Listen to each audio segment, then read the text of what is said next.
That's bad.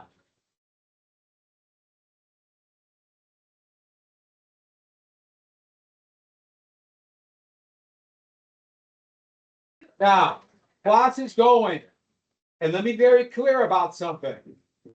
If I see a phone when I start class, I'm going to take that phone, and you know what phone? You know what I do with phones? I got to take it to the office, but I never have time to take it to the office until after 7:30.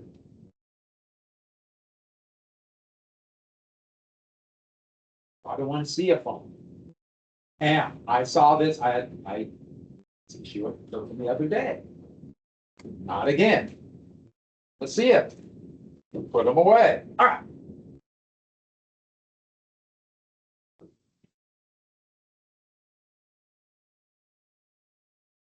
Did we get to here? That look right? Did we get to the slave ports? Did we get this? Yes. All right, good. Prisoners and debtors. Just a quick review. Quick review. All up and ready. The Whig candidate for president in 1844. What was his name? All rough and ready. Zachary Taylor. And did I tell you what happened to Polk after the election? I think I totally forgot. Polk got really sick right before the inauguration and died less than a month after. Taylor was inaugurated. He got sick as president and died of that disease right after he left office. What disease? Another cholera. Yes, the water must have been very filthy. Cholera spread by fecal matter in water. You got your sewers too close to your waters. And Britain is just about ready to have a massive cholera. So, we're not done with cholera. So, Lewis Cass was the Democrat. And what was the idea of letting the territories vote on whether or not they'll have slave codes? What was that called? You remember that term? Okay, we don't know. Look it up. Let's go. You have notes. Find it. This is your job. Let's go. Find it. You want to find it? Popular sovereignty. Popular sovereignty. Now, I give you a lot of information. I gave you a review list. Responsibility to know this. You gotta go through this stuff. You think you can do it 5 minutes before the test? Then you'll get the grade you get. You gotta go through this. You gotta go through and review. That is your job. That's what students do. Hey, that's how you know stuff. That's how you do critical thinking. Just try and remind you, we do have a test next week on Tuesday. It's going to be all multiple choice. So you gotta know such a thing. Some will be pretty easy, some will be more difficult. All right, back to this. Popular sovereignty, which really was a scam to get slavery in. What was the party? Martin Van Buren would be their nominee. It said no slavery in the territories. Free soil. And what did they call this land? California and New Mexico. They got this in the Treaty of Guadalupe Hidalgo. What was this called? Mexican cession. And how much did the U.S. pay for this? So it's not a war of conquest. Yeah, 15 billion plus additional 3.3, so 18.3 million total. And what else? Oh, who brought chewing gum to the United States? Yeah. We get to this debtors and throw the government. What was the Crip Holder called? Middle passage. What was the event that led to slavery by color of skin and therefore racism? It was rebellion. So let's get right to it. So one thing I can't emphasize enough about slavery, I'll say it one more time. The whole system operated under the fear of coercion. Literally the potential of being tortured to death. That's how the whole system of slavery functions. Including slavery in the United States and obviously this part of it. So, did I mention that debtors are kind of like indentured servants in the last part we got? So they would be taken to these big slave forts. And sometimes the slave forts would be owned by, for example, it has British slave forts, Dutch. There's even Danish slave forts. Sometimes they'd be owned by the actual kingdoms. There'd be African kingdoms with either have debtors or prisoners. They take them to these forts and purposely mix people up with different groups so they can't communicate. Their language differences to make sure they can't unify. And these could be people that thought they were indentured servants and people captured in war, just stuck all together. And then they would be sold to ships anchored off the shore. So these would be British ships, Dutch ships, soon US ships, owned by merchants in these countries, not owned by the country. And so this is a Dutch fort. And they would be rowed out there. Now, there's a lot of things that makes us human. Makes us human. And one of them is clothes. And a way to dehumanize somebody is strip them. And that's why they would show them naked, even though I told you they'd have like a loincloth on. But that meant they're naked. When they would get on board the slave ship, the actual ship, the first thing they do to dehumanize and break their spirit is strip them naked. Clothes, it's humiliating, it's dehumanizing, and that is the way to break it, along with beating them the whole time. And they're chained together and can't communicate, don't speak or speak very little the same language. The whole thing's terrifying. And these are people from the interior, should have rarely if they have. So the whole thing's terrifying. And then be immediately taken down and chained down as quickly as possible. As quickly, I mean, boom, that chain down. So this is from an anti-slavery journal, and that's what we call a tight packer. To get as many human beings as possible. Because they know up to a third, maybe even half of the people will die. A horrible death, but they'll die. And so these ships aren't very big, they're still sailing vessels. So they might have one deck, and they pack as many human beings that you can see right here, chained down. And then another sub deck, which would be just around here. This part would be open to pack more human beings. That's a tiger to maximize profits. Hey, this whole thing is hell beyond comprehension. The middle passage would be what everybody, when they talked about the slave trade and wanted to defend slavery, they would say, well, we hate the middle passage, but it's a lot better.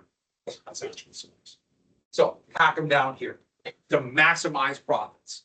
Now, most of the slave ships, especially by the 19th century, would be ultra-tight packers.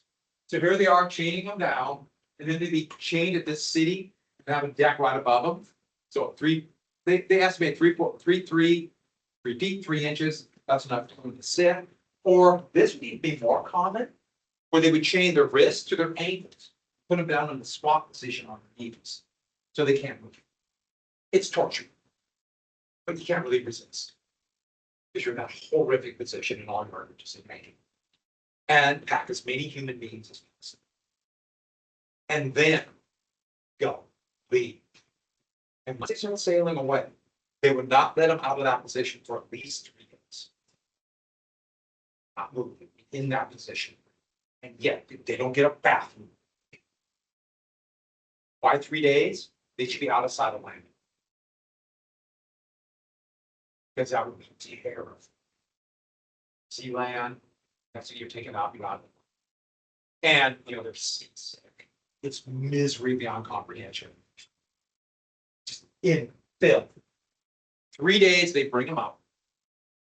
And one of the first things they would do is much like the rest of the trip, they'd pick somebody, usually a young man, and torture him.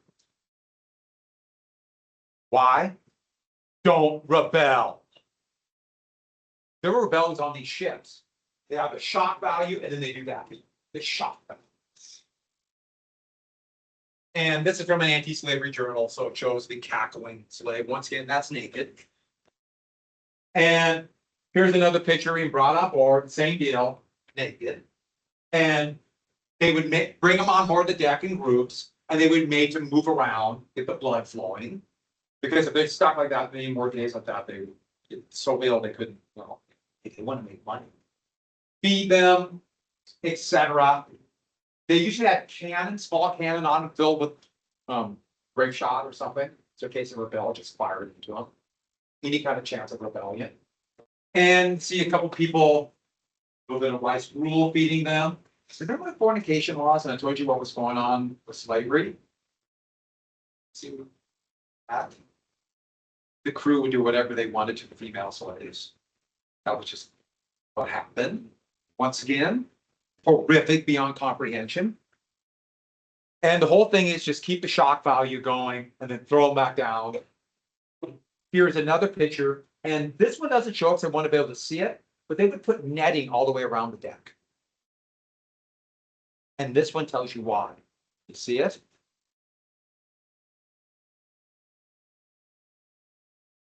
No idea why this is happening, the hopelessness of it, out in the middle of nowhere, being tortured beyond comprehension. There's no end. So, to keep them from committing suicide. And here you can see the beaten. Once again, they're naked. That's force feeding. Some of the people refuse to eat because they're not going to go through this. And so what they would do is literally take a metal tube about that thick, it was kind of rounded, and they would literally pound it down the throat. So you just rip the throat, rip it or something, throat, and then dump kind of a gruel down the throat. That alone might kill you. Force feeding was not meant to feed someone. Force feeding was a torture to tell everybody else, you better eat, this is going to hurt. And that was on board the ship. And think about it, this could be 2 weeks, could be a month. And they plotted the amount of food they would eat, the idea that people are going to die along the way. And they would call the herd the whole time. That's what they called it. Meaning they would pick people and say, sick, don't feed them. Feed them, don't feed them. Don't feed them. Feed, no, sick. Now, these ships don't move very fast. And so the sharks could follow right along. And they would just dump people overboard if they were decide they were too ill and not worth the food, just throw them with. Or if they die, of course, but if they're too ill, and that's what's happening. See about dumping her overboard as they're whipping to keep them from fast stones. Now, once the Royal Navy started stopping the international slave trade, slavers would, if they saw a Royal Navy vessel, they could see it coming over their eyes and saw the flag first, they might throw everybody over rather than be captured with humans. So kill hundreds of people, just throw them all over. And that happened many times. That's probably the reason we don't know exactly how many human beings were brought over, because they all kept books. They want to keep accurate measures to make money, but they would cook the books, lie on them, claim that they were actually from Cuba and they weren't kidnapped from Africa, so they were already enslaved. You know, things like that. So there's all these kind of false books running around. You have a good idea, but not complete.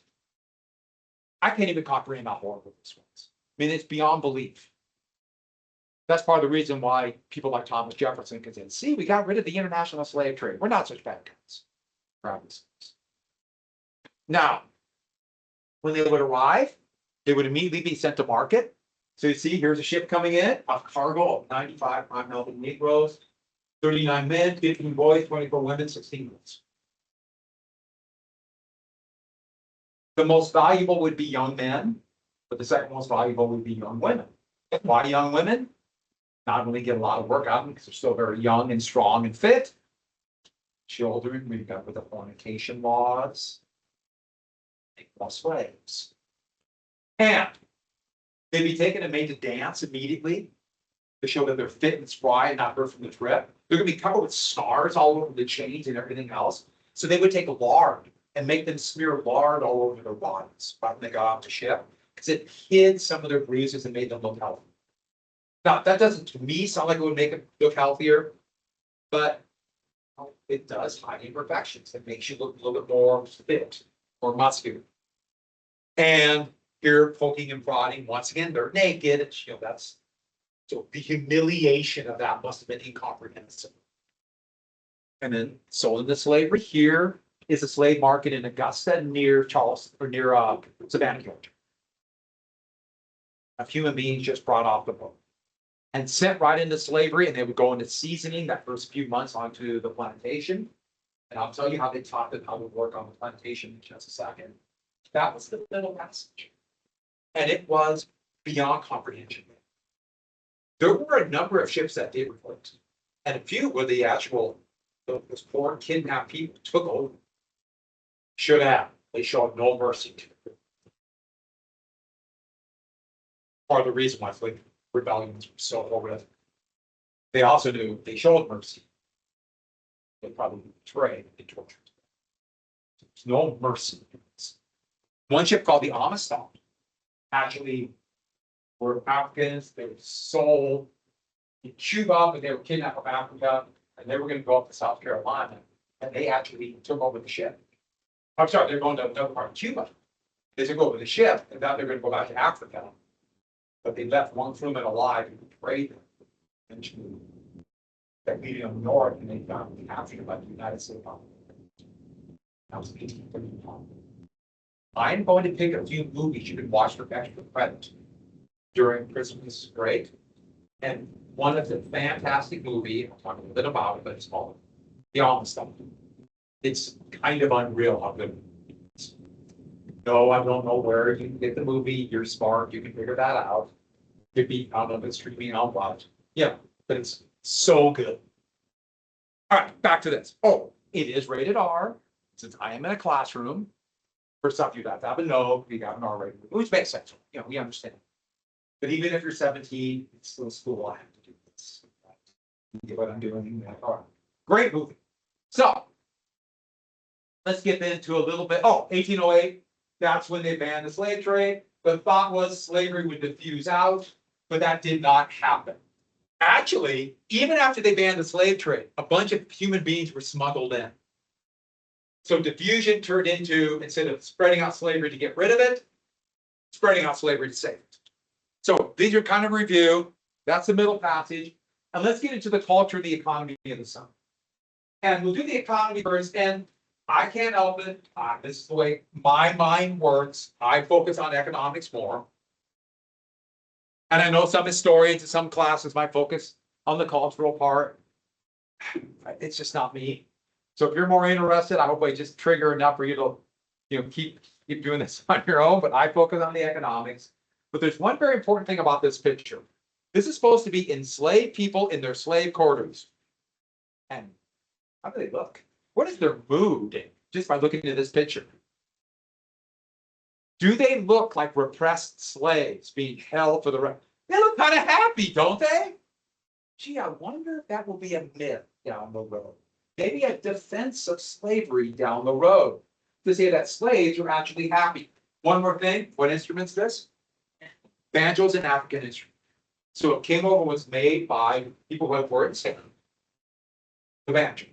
Which is kind of interesting because you think of the way cultural changes move around. Banjo, I don't necessarily think of as being an African instrument now, because I would have thought European, but it's African. So the Industrial Revolution, we got to backtrack just a little bit. The Industrial Revolution would change the economy of the South. Demand for cotton exploded. They thought slavery was dying. Part of the reason Jefferson wanted to get rid of the slave trade is he just assumed slavery would go away. Slavery was not profitable. And they could see it becoming less and less profitable. Now, what a horrible thing to say. Yes, working other human beings to death was not making me enough money. So I'm giving you the very cold economic thought. But that's part of the reason why they thought slavery would go away. It's not making money. But textile mills need cotton. Everything will change. The Industrial Revolution is completely and totally tied into slavery, even though slavery and factories don't go well together. And so remember the cotton gin. We mentioned Eli Whitney before. Let's go way back in history a month ago. Eli Whitney was also known for what important industrial innovation? You remember? In fact, it was such a big deal, they would call it the American System of Industry. Eli Whitney. Yeah. Interchangeable parts.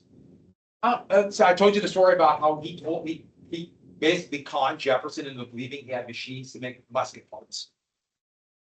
But he also, stealing from probably 3 enslaved people in South Carolina, he got the patent, and that's the patent for the cotton gin. He stole it. We have a lot of inventions being stolen. Right after New Year's, I'll tell you about Thomas Edison.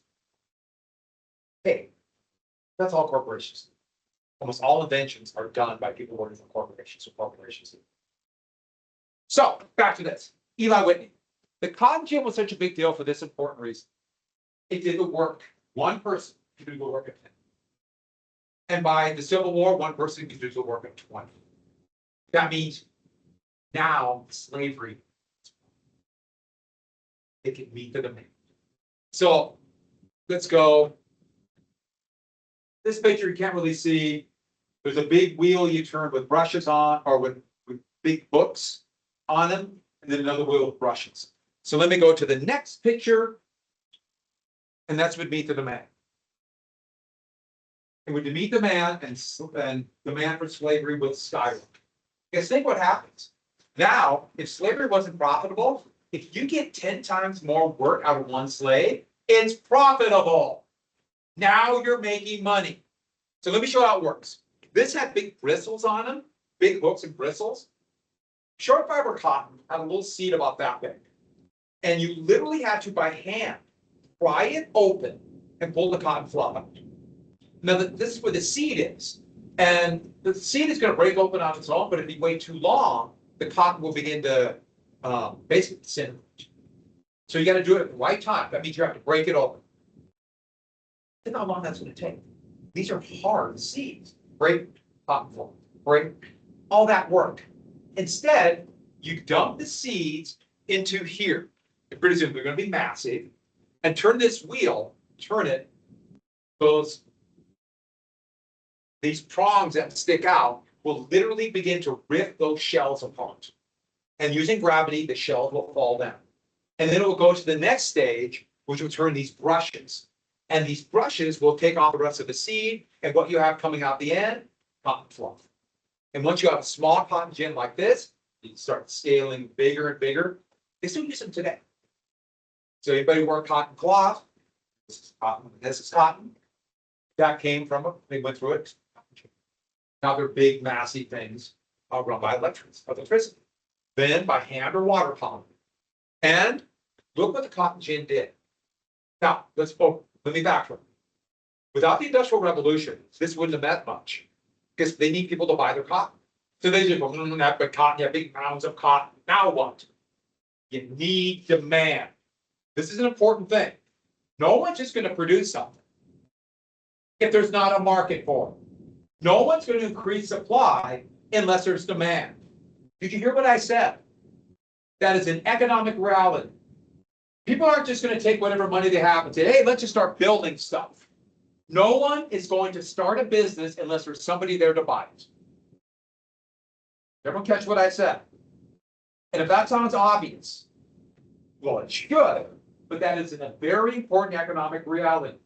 If there's nobody buying goods, no one's producing it. If no one's buying it, no one's going to produce it. If no one's going to produce it, you don't need workers. Did you catch what I just said? Like slavery wasn't profitable, or for that matter, workers for a wage aren't profitable, unless people buy stuff. Now, once again, let's backtrack another term I gave you before, a term you should know. This meant that one worker can produce 10 times more goods. That means you get more production out of one worker. What is the term for the amount that one person produces? I'm giving you a big hint. You remember that term? Does anybody? Really important term. Yeah. Well, capitalism is getting the machines and then hoping you get more of this work out of individual workers. So one person doing by hand, really expensive. If you get the machine to work 10, you get more per worker. What's that? Efficiency. You can increase this with efficiency. It's a word I've given you, and you should know. Yeah. Output, but output you want to increase it per worker, so there's a name for that. You're really close. Yeah. So close. I mean, so close. Add a couple more letters. Productivity. You're so close. You're right. And output is right there. You're all right there. But productivity is, you get more productivity per worker, that means your profits go up and your costs stay the same. You get more productivity for human enslaved person, that means more profit. More profit for the person owning them. That's productivity. You do not know that word, write it down again. That should not be a word I need to explain to you again. Hey, this is basic economic knowledge. These are things you should know. And trust me, this is another one of these things. If you don't know, somebody will take advantage of you. I think you know the truth. Somebody like me. But I won't. Trust me. I'll tell you that. So, more productivity. And look what happens. They can produce more cotton, but there's someone to buy. First in Britain, but also more and more in the north. So, relatively low number of slaves represented right here. That's 200,000 slaves, so a little bit over 600,000 slaves. Not very much cotton. 1820, a little bit more, but look at the massive increase by 1860. That's real money. That's going to drive the economy. And if the demand for slaves skyrockets, what happens to the price for a human being? Skyrockets. Now, plantation owners have wealth, but what don't they have? All farmers don't. When do farmers make money? How many times a year? Usually once. Sometimes they're lucky twice, but one time a year. So that means they get money one time a year. That means for the rest of the year, they got to find a way to pay for all their operations for that one time of the year. So they might have wealth. They might have land. They might have all kinds of wealth. But what don't they have? Actual money to spend. Has anyone ever heard the term liquidity? Have you heard that term? Liquidity means money ready to spend. I mean, literally, you have money I can spend. They don't have liquidity. If demand for slaves are going up, they don't have liquidity. So where do you get the money? They borrow it. So what's going to happen? Debt's going to go up. Oh, sure. They might buy more slaves and have more wealth, but that means they still have to buy more money. And the debt's coming through. So everyone write down that's going to lead to more debt. Can't emphasize that enough. And you gotta pay back your debt. Even if you have a bad year, you gotta pay it off. That's the scary thing about debt. You will find that out someday. Maybe your parents know or something to that effect. If they bought a house that has a 30-year mortgage, they know then what that means. Doesn't matter what happens, that payment's coming. That payment's coming. It's a big deal. It's a little scary. So here's a couple pictures of the cotton gin. And this is one showing, this is about 1850. This picture was drawn. I stole it from a few images. But don't tell anybody. Okay. So that's the cotton gin. It's trying to show you. Look at the master. Oh, there we got cotton. Look at the enslaved people. How would you describe their mood? Yay! This is so much fun. Start pushing this idea that the slaves. Starting this could be a defense of slavery, maybe as a positive good. So, and this is going to become not just pushed before the war and after the Civil War. It's going to become ingrained. So here is this is an elementary school textbook that had a little bit about slavery. So here's a picture from the 1970s. And look at the happy slave. Growing cotton. Life is pretty good. I was told that slavery was not bad. Slavery value. And I can still vividly remember in college, at Rocky Mountain College, my freshman year, American history class. And so colleges, especially private colleges, will get traveling professors to come through teach for a year. I have a traveling history professor, still remember him, Dr. Rasmussen. I hated Dr. Rasmussen. This wasn't the reason, but it contributed to it. And Dr. Rasmussen told us that, of course, they treated the slaves. They were too valuable. They were too valuable. Slaves were treated well. In fact, in many ways, better than workers. And that was a myth that Northerners said to start this.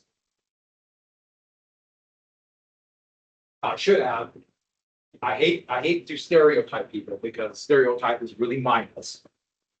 But he did have a Southern accent. He was from Alabama. And I remember thinking, God, what's going on? But of course, I had stuff like this in my high school in Wild City, Montana. So, so I'll never forget that. He was a jerk for the other reasons too. Now, Dr. Moses there. Unbelievably good teacher. So moving on. I still vividly remember how much I like Dr. Moses. So here's another one. Happy slaves working the cotton gin. But now production goes up and now slavery comes in demand. And so I think you can see the next step. Cotton will become king, or literally king cotton. And the most productive area will be called the Black Belt. Now, I mentioned this once before. It's thick, rich soil. It's so rich that it's black. So that's all these nutrients. And it runs from here to here. The best cotton producing areas, and therefore those are going to be the first areas that will come under the plow of the big plantations. And this kind of underemphasizes this right here. The edge of the Black Belt is called the Yazoo Delta region for the Yazoo River. Just unbelievable for cotton. And it's interesting. Still see different trends. I mean, what kind of people live there now, voting trends. It's really interesting right here, the Black Belt. So 1820, 1860. Now, this is cotton production. Short fiber, go look at here, but everyone look at the map. You see the main area? Everyone see this? So let me show you another picture. This one's a little simplified. Yellow, short fiber cotton. That's cotton for the cotton gin. Long fiber cotton, the seed would break apart, the cotton would literally hang down, and it was really easy to cultivate. The problem was it only grew right along the coast. Not even that thick. I mean, literally, you have to be on the coast. So they had to have the short fiber. And the climate was such that you grow a little bit up here, but once it got to here, it didn't grow very well. Corn, but that corn was for two things: ski, but also to feed and so. And then, of course, tobacco. Tobacco. Okay, look at the map again. Everybody look at the yellow. The next map I'm going to show you will be the percentage of the population is enslaved. It's going to be in blue will be enslaved. Do you remember that? Now just compare it to that.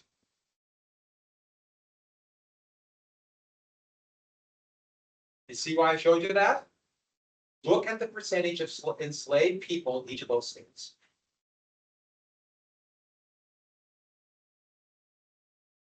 Blue, 55, 44, 44, 44, 57, 47. See it? Areas where there's less cotton production, 33, 25, 26. Okay, Virginia, where it all started, 40%. In fact, the biggest market, the biggest part of the Virginia economy was selling beans by 1860. 10, 20, 23, 39, 2. Yeah? Pretty startling, isn't it? Let's say you knew nothing else, and we're just coming to it. I've not told you. I've hinted at it a couple times, but I haven't told you. Just by looking at that map, what state seceded first and started the Civil War? You see it? What state? The highest percentage of slaves, South Carolina. What's the second state to secede? Mississippi. No coincidence. And then these all came in a big block together. After Fort Sumter was fired on, which we'll get to, these states joined. You know, it's lower percentage of slaves, and it's pretty easy to guess which states remained in the Union. 10%, 20%, 23%, 2%. They stayed loyal to the United States. That tells you everything you need to know. The percentage of slaves. That means more people have greater amount of debt, and therefore, if they're worried about the debt, they have political power. In fact, more political power in the South equals more slaves. They ran these Southern economies. And the slaveholders had more power in South Carolina than Maryland. And that's why South Carolina seceded first. They had the most to lose. They're the ones who feared the North even more. That's why they feared even things like post-Canadian emancipation. Remember that emancipation when they turned a certain age?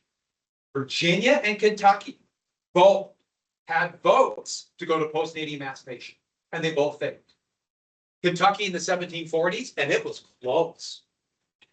Their Whig governor was a slaveholder, but he would become synonymous with trying to enslave you there and fail. His name is Cassius Clay.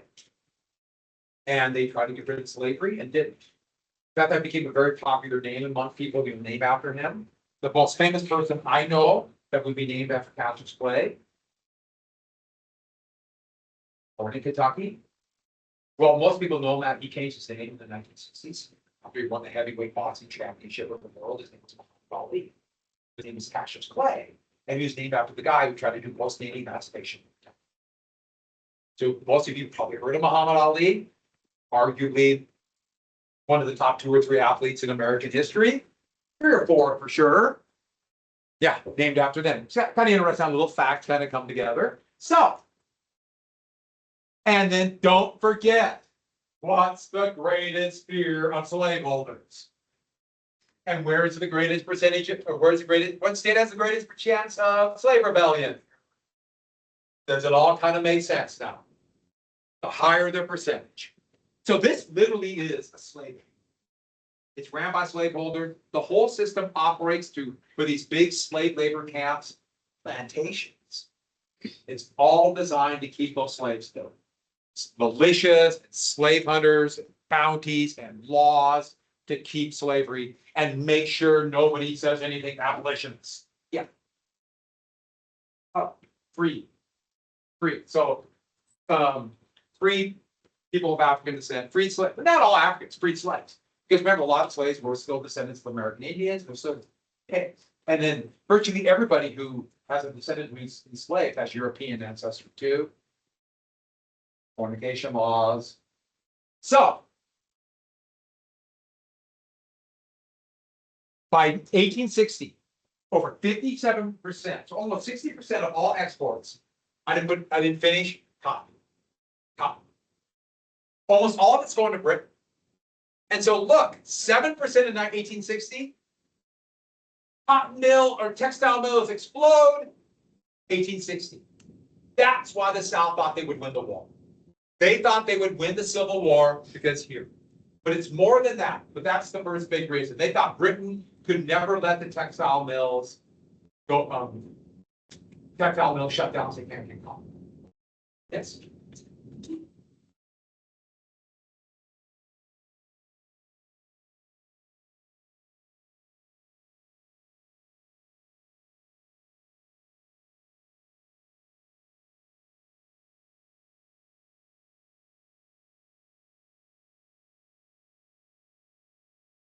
Well,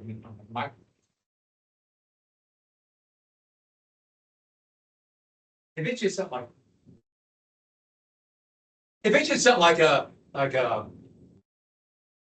where were you yesterday for periods? Imagine 1,000.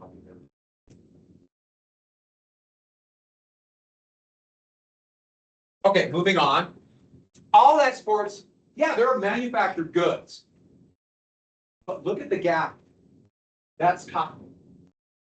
That's manufactured goods. What a huge source of income. But what was happening with cotton? Let's take a look at this. Once they needed this, once the textile mills needed cotton, production will go up. Right? We got that concept, right? They're going to put more land under the plow. More land under the plow. More cotton in production. They're going to squeeze more work out of the enslaved people. I'll show you how they do it. They try to get more and more possible. Here's a generic graph showing production going up.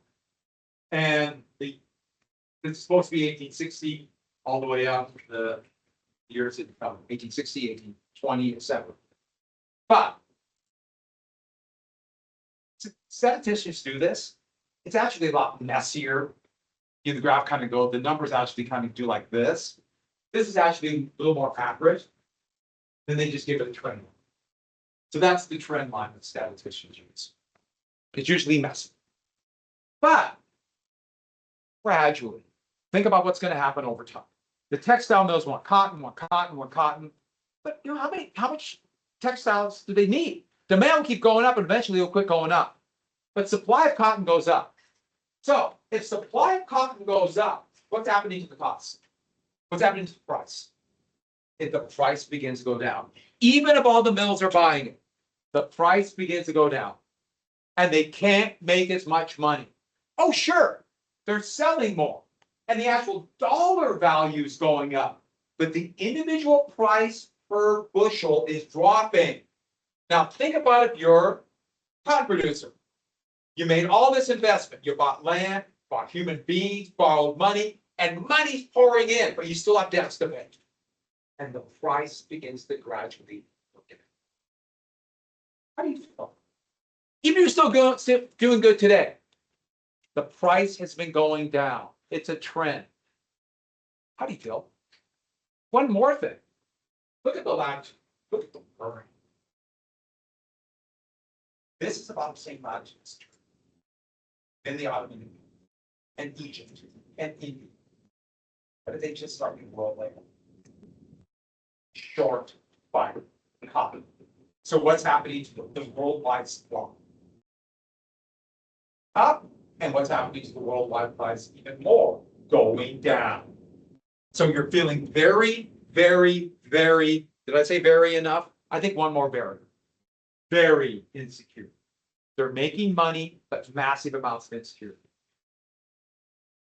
What might happen if, think about if you're really insecure. Think about if you're worried about tomorrow. You're worried something might happen.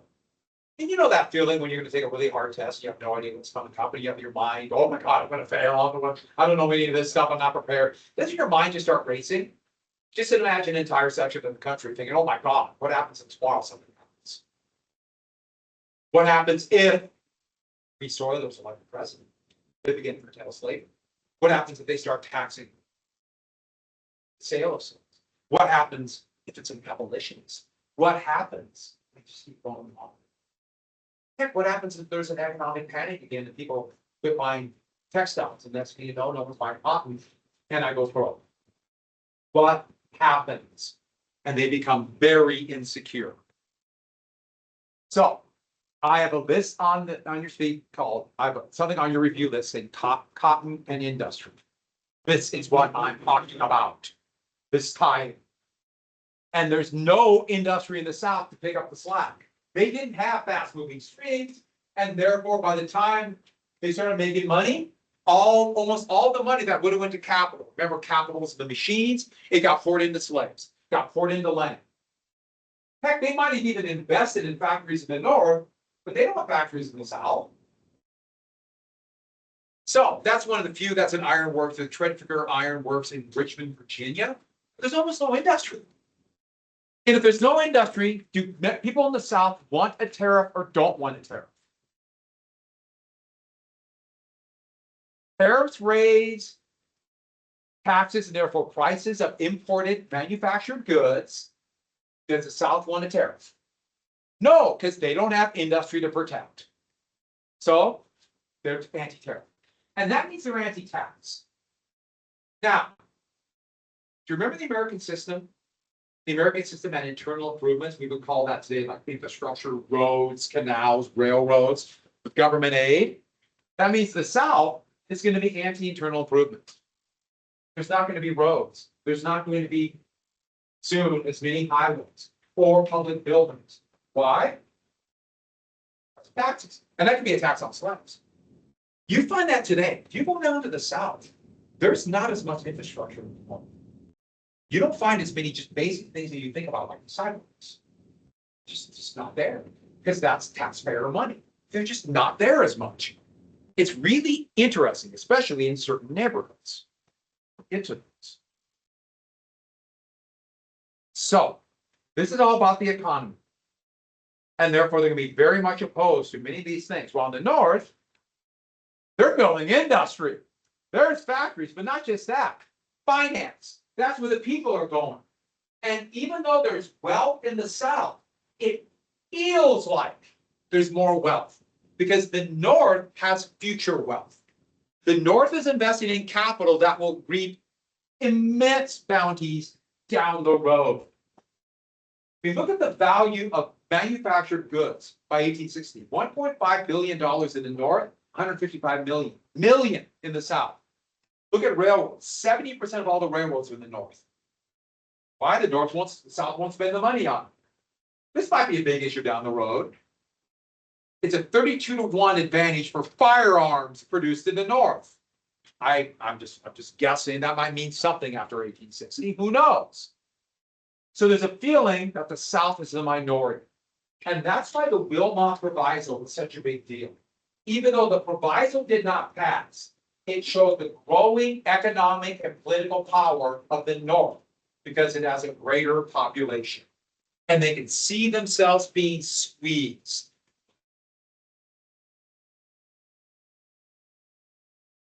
The same kind of stuff that happens with debt today is happening. So, what do we have in the South? We don't have the industry. It's very rural. But the vast majority of free people are poor farmers. They don't have a lot of wealth. So the South is going to try to portray. Here's an 18th century picture of a plantation. Here's a 19th century picture, loosely based on Jefferson's home at Monticello. This idyllic plantation life. But in reality, only a tiny percentage. The South tried to claim that they were incredibly poor. But this is per capita wealth, per person, and that includes enslaved people. So the wealth per person, that is called per capita. Per capita means a word. Anybody know if I say per capita, what's word that's very close to that? Capita means average. And look at the average wealth per person. The per capita wealth is $954 for the #1 state. See what state it is? Do you see which states make up almost all the wealthiest states? By the way, if we did a state with a thing like this, what would Montana? Montana's very. Montana's a poor state. With a tiny few rich. So tomorrow, events of slavery. You guys are playing today?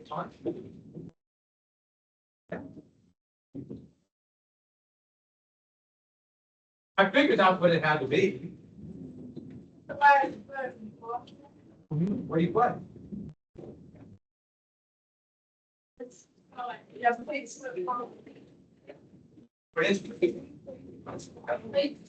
Huh? How do you have this? I just know it's a lot of stuff, but. Oh, okay, cool. I don't have. I like your colors. Well, thank you. Bahar told me she knows I like reading. They're playing, they're singing. I love them.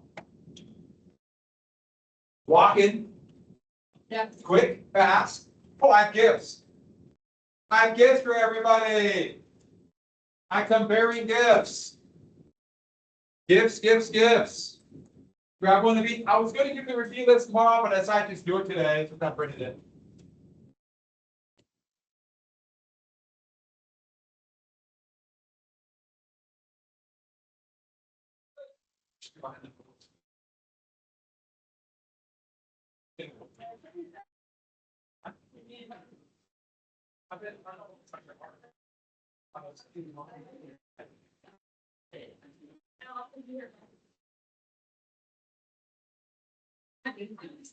Free.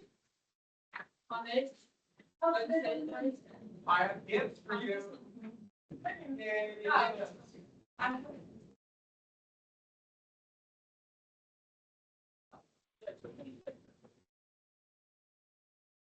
Were you sick? Not feeling good yesterday? I had a point maybe. Oh, okay. You were gone yesterday too, right? Grab those. Where were you?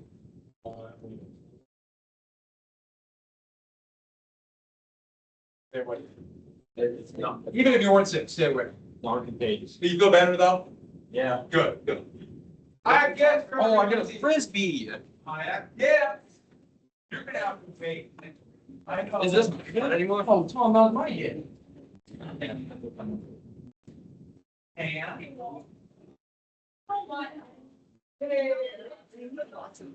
Okay, so where are you going? Take this. No, she wasn't. I said that. Okay, so we should. So, you have anything from that? That's not good. Southern poverty is just a myth. What is it? There's no stick left. My fridge needs. Elena, what's on? Don't worry about it. I can't see that. You know what? Who's mine? You know what the bed is? Elena, what's wrong, Jade? Bad jump. So we're either gonna do it Monday before you go, or we're doing it Monday, but I'm gonna get back. But you have to talk to me about it before, right? The Southern I poverty. didn't, I know. Well, Or- grab, everyone grab one, grab one. Southern poverty is grabbing oil. Huh? Southern poverty. There's a myth. It was a myth. That's what they said, but it didn't happen. Didn't happen. How did you know? What are the chances I can take to Jacksonian and pass through lunch today? And the, as it goes with it. Do you have anything else open today? When do you have it? Lunch. If you can't, it's not a big deal. I can, let's see. I don't have a 7th period, but I'm making up a chem quiz, but I don't know how long it's gonna be. Everybody grab one of each of those. Elijah, get those back. They're mine. You don't leave them. I grabbed it. I'm here for you. Yes. Grab one of each, one of each. Give them back. Quick, there's lots going in. And because I. So round trust. You guys. I trust them myself. Everyone grab one? No. Okay, I forgot to put one thing on the list. I cannot believe I forgot this. I feel so bad. I can't even begin to describe it. Near the Treaty of Guadalupe Hidalgo, I believe it's in the second column. Everybody put down the Wilmot Proviso. I'll tell you again, the bell has, what's the bell ring? In the United States. I just. What, you, what?